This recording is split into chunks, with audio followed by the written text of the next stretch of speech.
Bonjour à tous, j'espère que vous allez bien et que vous faites votre maximum pour vous maintenir en bonne santé. Alors aujourd'hui j'ai décidé d'ouvrir une nouvelle session de vidéo qui porte plus sur l'aspect théorique du Taekyon plutôt que sur l'aspect pratique. Pourquoi? Tout simplement parce que le Taekyon comporte des grades, comme dans tous les arts martiaux, et que lors des passages de grades, on pose toujours une question théorique. Donc l'élève est jugé sur son programme technique d'une part, mais également sur sa connaissance du Taekyon. Aujourd'hui, j'ai décidé de me concentrer sur ce qu'on appelle le Taekyon Geo, c'est en fait les notions fondamentales du Taekyon, les notions de base. Et la question sur laquelle j'ai envie de me concentrer est la suivante. Le Taekyon, qu'est-ce que c'est? Je vais essayer d'y répondre le plus simplement possible et de la manière la plus générale possible. C'est parti! Alors, qu'est-ce que le Taekyon et que doit savoir un élève à ce niveau? Premièrement, le Taekyon est un art martial et un sport de combat traditionnel coréen dont l'existence est avérée depuis plus de 200 ans. En effet, la première trace écrite du mot Taekyon apparaît en 1798 dans un document historique qui s'appelle le Jaemulbo et qui dit la chose suivante: ce qui était appelé avant Subak, Byeon et Gangneok s'appelle aujourd'hui Taekyon. Il utilise le terme Taekyon au lieu de Taekyon. Il y a eu des dérives au niveau de la prononciation avec le temps. Ce qui est intéressant de savoir également, c'est que dans cette citation, c'est que les termes Subak, Byeon et Gangneok sont écrits en caractère chinois, alors que le terme Taekyon est écrit en Hangul, en coréen pur. Ce qui fait qu'aujourd'hui, en fait, on ne connaît pas vraiment le sens du mot Taekyon. Il n'y a pas d'étymologie existante sur ce terme. On ne sait pas d'où ça vient. On ne sait pas d'où ça vient. Pourquoi Taekyon? Donc pour le Taekyon, c'est le Taekyon. Et voilà, ça ne veut pas dire, comme par exemple pour le Taekwondo, la voie du pied et des poings, comme le karaté, la voie de la main vide, etc. Il n'y a pas du tout d'étymologie et de sens derrière ce mot. Intéressant également dans cette citation, c'est qu'en plus de donner une filiation avec des arts martiaux qui remontent, pour certains on a des archives qui remontent vraiment beaucoup plus loin que 200 ans, comme le Subak par exemple, on en parle dès l'époque des Trois Royaumes, donc ça remonte à plus de 1000 ans d'histoire. Au-delà de ça, ce qui est intéressant, c'est de voir que le Taekyon, dès cette époque, était un mélange de deux types d'arts martiaux.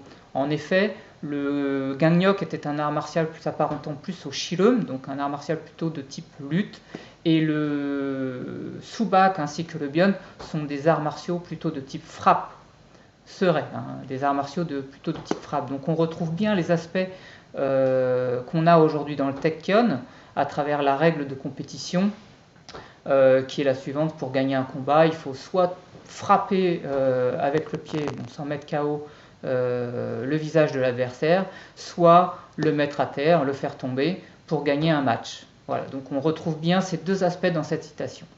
De l'époque où arrive cette citation jusqu'à l'occupation japonaise, donc début du XXe siècle, des réunions avaient lieu lors des fêtes de solstice, donc comme les réunions de Dano ou les réunions de Chuseok, où deux parties d'un même village, en particulier dans Séoul, on parlait de 8-dae et de Hare-dae, donc le nord et le sud, qui s'affrontaient pendant des nuits entières avec les mêmes règles, c'est-à-dire soit on gagnait en touchant le visage de l'adversaire, soit on le faisait tomber par terre.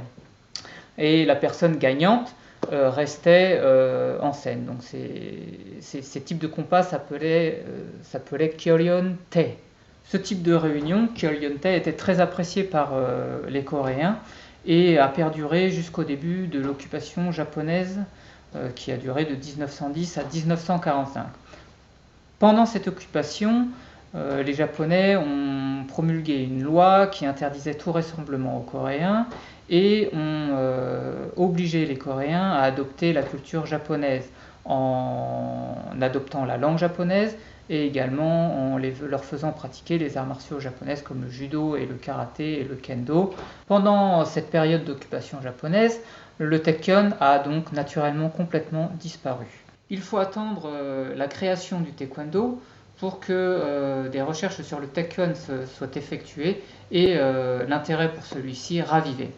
C'est à cette époque qu'est trouvé en Corée le dernier expert de taekyon qui s'appelle Grand Maître Song Dok-ki. Un de ses disciples directs, Grand Maître Shin Han-seung, est également très important. C'est grâce à lui que le 1er juin 1983, l'État a reconnu le taekyon en tant que trésor culturel numéro 76. Grâce à ce statut, le taekyon arrive à se développer et à être reconnu en Corée du Sud. Depuis les années 80, le taekyon arrive à se développer sur le territoire national et en 2011, il est reconnu en tant que patrimoine culturel immatériel de l'humanité par l'UNESCO. Cette année, le 11 février 2020, il devient officiellement sport national en Corée du Sud. En conclusion, ce qu'un élève doit retenir à ce niveau, c'est et d'une, que le taekyon est un art martial et sport de combat traditionnel coréen dont l'histoire est avérée. 2. Le mot taekyon n'a pas d'étymologie, il n'a pas de sens, c'est un mot purement coréen. 3. Les règles de combat ancestrales sont les mêmes règles de combat qu'actuellement, la même façon de gagner ou de perdre un combat. 4. Le taekyon a disparu pendant l'occupation japonaise. 5. Il est réapparu dans les années 50-60 grâce à l'apparition de grand maître Song Dok-ki. Et 6. Il a principalement 3 statuts en Corée du Sud. Celui de trésor culturel numéro 76 grâce à grand maître Shin Han-seung. Patrimoine culturel immatériel de l'humanité à l'UNESCO et sport national en Corée du Sud au Comité olympique coréen. Voilà, j'espère que cette vidéo vous a plu. Elle a été un petit peu difficile à filmer car j'ai été coupé par plusieurs appels téléphoniques à cause de mon travail. Et oui, moi aussi, je suis en télétravail. Voilà, en tout cas, j'espère que ça vous a plu et que le rythme, du coup, ne vous a pas perturbé. Je vous remercie et à bientôt. Ike!